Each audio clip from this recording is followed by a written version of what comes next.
대통령 측은 회피 촉구, 헌재 재판관 흔드는 이유. 자, 일단 윤 대통령 측이 재판관 3명의 회피 의견서를 제출한다는 뉴스입니다. 자, 문영배 헌재소장 대행, 이재명 대표와 친분, SNS 발언 등 논란, 이미선 헌재재판관, 동생이 대통령 퇴진 특유의 부위원장이다, 정계선 헌재재판관, 남편이 탄핵수수 대리인단과 같은 법인이다, 등등의 이유를 들었습니다. 그중에 특히나 문영배 헌재소장 대행의 이른바 편향성에 대해서 정치권에서 논란이 일고 있습니다. 대통령 측이 헌재에 이 문 대행의 팔로우 목록을 제출한다는 건데, 나는 피도 파란색이다. 민주당 지지자로 추정이 되는 난 피도 파란색. 민주당 정치인들 다수를 팔로우했고, 김어준 저장소도 팔로우를 했고, 윤석열 구속 기소, 윤석열 탄핵 주장 개정 등도 다수 팔로우를 했다.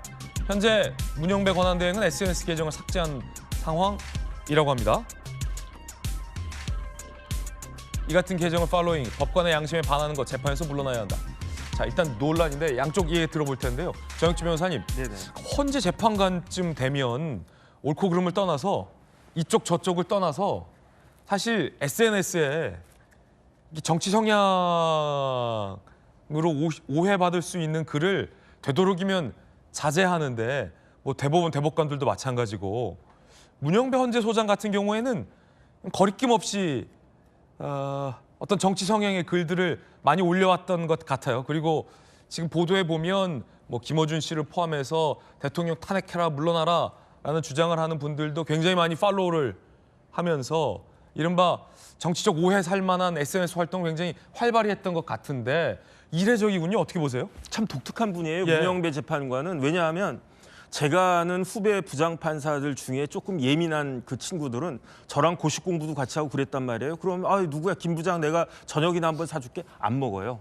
변호사랑 밥 먹고 자기가 의심받을 수 있다고. 요즘 그런 세상인데 어떻게 저런 식으로 독후감, 책은 많이 읽으시는 분 같은데 저렇게 SNS 활동을 할까.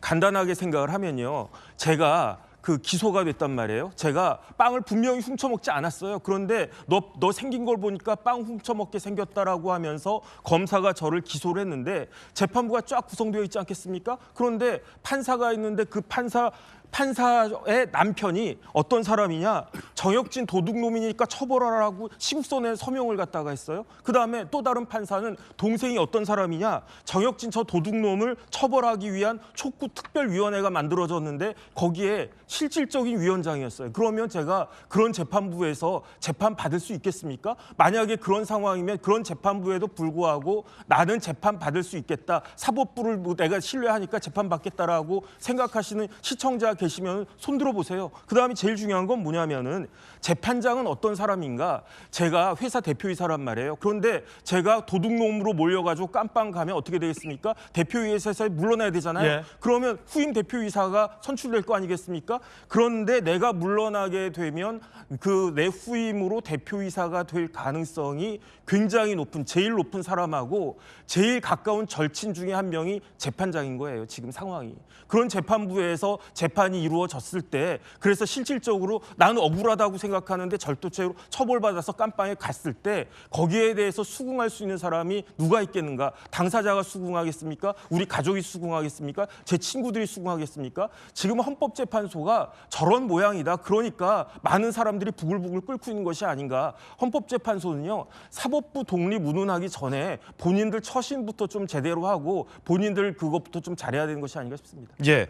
자, 그러자 헌재에서는 반박을 했습니다. 재판관 성향을 단정 짓고 탄핵 심판 본질을 왜곡한다라며 발끈한 건데요. 들어보시죠.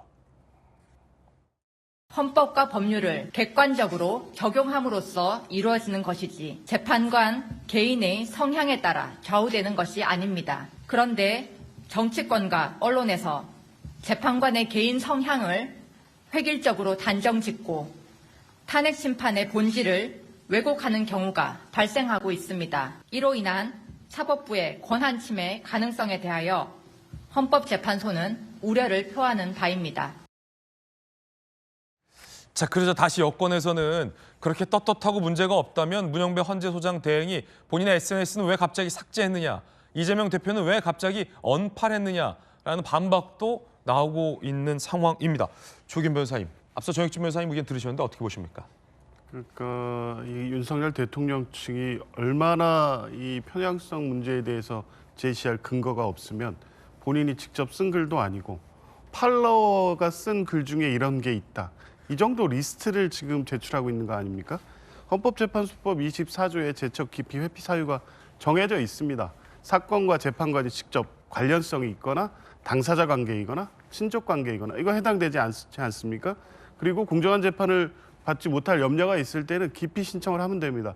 이런 절차에 의해서 공정성 문제를 제기할 수도 있음에도 불구하고 회피 의견서란 그 방식을 통해서 법리적 주장을 하는 게 아닙니다. 정치적 주장을 하는 거고 헌법재판소의 결정 과정의 신뢰성을 훼손하려고 하는 거 아닙니까? 그러니까 헌법재판소가 이런 사법 시스템의 어떤 신뢰성을 훼손하는 거에 우려를 표할 수밖에 없습니다. 매우 위험한 거죠.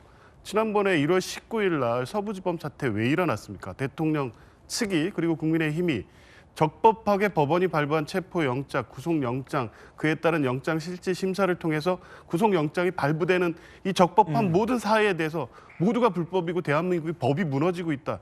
이런 식으로 선동을 하니까 결국에 그러면 법원도 이 잘못된 판단을 하면 들어가서 난동을 피우고 직기를 다 부숴도 된다는 판단까지 이어지게 된 거 아닙니까? 지금 저런 주장이 뭘 의도하는지 너무 뻔히 보이는 거 아니겠습니까? 이건 이 상태로 진행이 돼서 탄핵 소추 사유를 기각할 만한 변론 절차로 이어지기 어렵고 특히 내일부터 나오는 증인들은 대통령의 주장과 정면으로 배치되는 그러니까 국헌문란 목적의 내란죄의 핵심적인 증인들이 지금 출석하게 됩니다.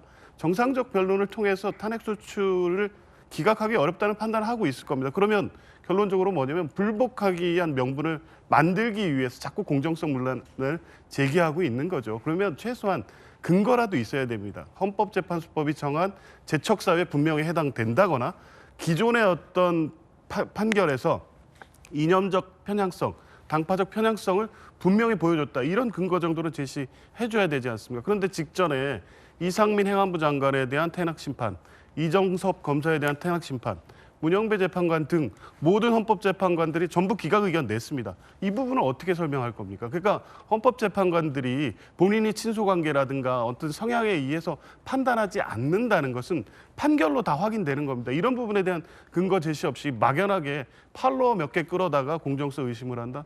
누가 받아들일 수 있겠습니까? 여야 의견 전해드리고 있습니다. 여러분 어떻게 생각하십니까?